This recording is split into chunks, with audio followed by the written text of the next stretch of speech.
The truth is, as I look back over the last 10 years, as I've served in the role as Executive Director of UBA, and as I look ahead to the next 10 years in the role of Executive Director, I've become convinced that we have to think differently. But here's the basic idea. If you keep thinking what you've always thought, you'll keep getting what you've always got. I know it's old technology, but you remember playing records when a record would get stuck in a groove? And it would just keep playing the same thing over and over and over and over again. Now, CDs don't do that. So we're the last generation that's going to understand this imagery. But let me tell you, there is a sense in which, and man referred to it earlier, there is a sense in which it's easy for us to get stuck in a groove. He called it a rut. Let me tell you what I want us to think about today. First, I want us to think about thinking. My guess is you don't think about the way you think. In fact, most of us don't even know how we think or why we think the way we think. I want us to talk about that. And then I want to introduce you to the concept of thinking differently.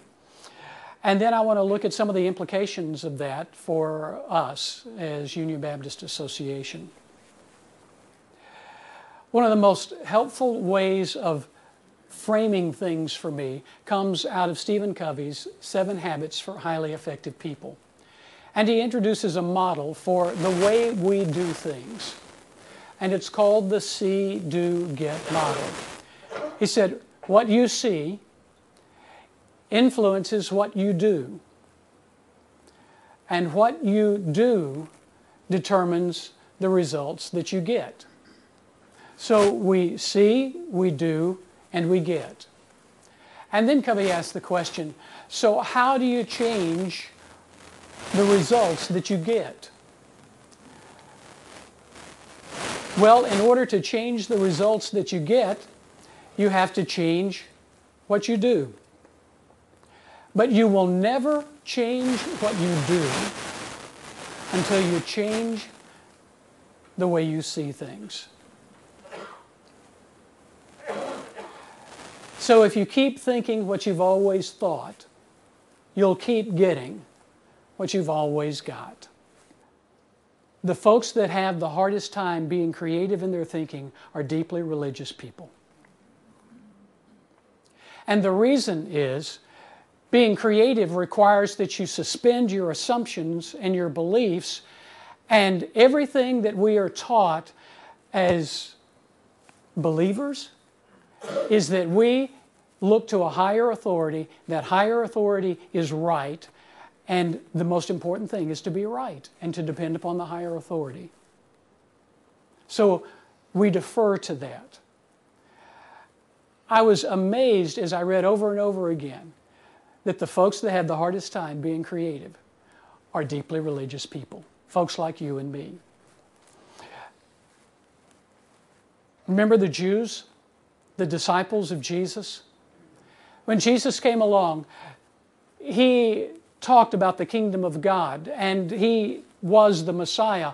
But the disciples had a distinctly different understanding and framing for what it meant to be the Messiah and what it meant to be the Son of David. And do you remember what a hard time Jesus had convincing them that he was indeed the Son of God, he was indeed the Messiah, and that the way to be the Messiah and to fulfill the will of God was to die. And everything in the disciples resisted that. The question is why? Why is it so hard for us to think outside of our prescribed way of thinking? Why is it so hard for us to be creative? Look at those two shapes. Which one is longer? A or B? Which one looks longer to you? B looks longer. But the truth is they're the same. Underscore this thought. We see the world as we think it is. Now, please hear me. This is not psychological mumbo jumbo. This is not New Age thinking. This is the way God made us. And I want us to talk about the way we think. Fill in the blanks, okay? You can talk out loud to me. 10, 20, 30, 40, 50. All right? A, E, I, O, U. Now, let me stop and ask a question. How did you know that 50 was the answer? Patterns. All right, what's the pattern? 10, 20, 30, 40. What is that? Increments of 10. Okay? A, E, I, O, different kind of pattern. How did you know that U was the answer? They're vowels. Now, understand what you just did. You reached into your past and you looked for a pattern that fit the material that you saw in front of you. And you assumed that that was the answer. Right? Now look at this and tell me what shape does not fit. Why does the second one or the middle one or the circle not belong? Doesn't have straight lines. Now, let's go back. In the first one, 10, 20, 30, 40, 50, you went into your memory. Rules were already established. Increments of 10.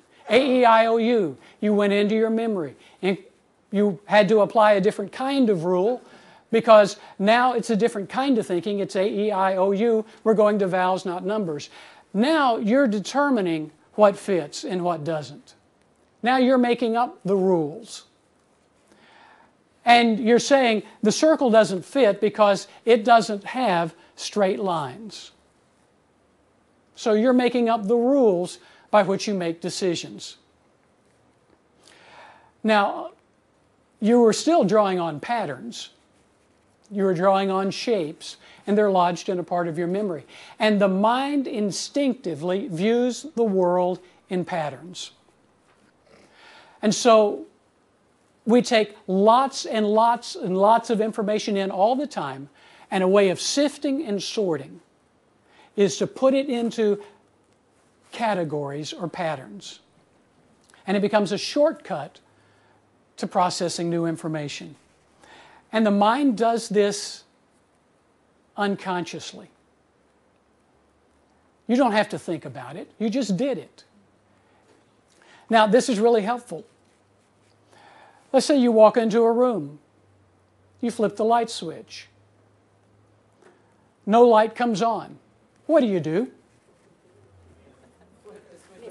Flip the switch again. And then when you get that repeat information that the light doesn't come on, what do? Change the light. How did you know to change the light bulb? Or you go and get somebody to change the light bulb. Yes. How many psychiatrists does it take to change a light bulb? Only one, but the light bulb really has to want to change. So, you go into your past. You've experienced this before. And you know what to do. Which shape doesn't fit? The circle. Now which shape doesn't fit? Why?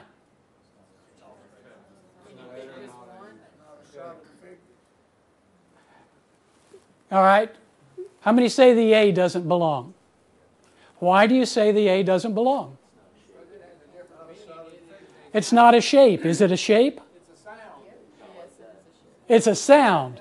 That's not a sound. Ah is a sound. A is a sound. That's just a letter. Why doesn't it belong?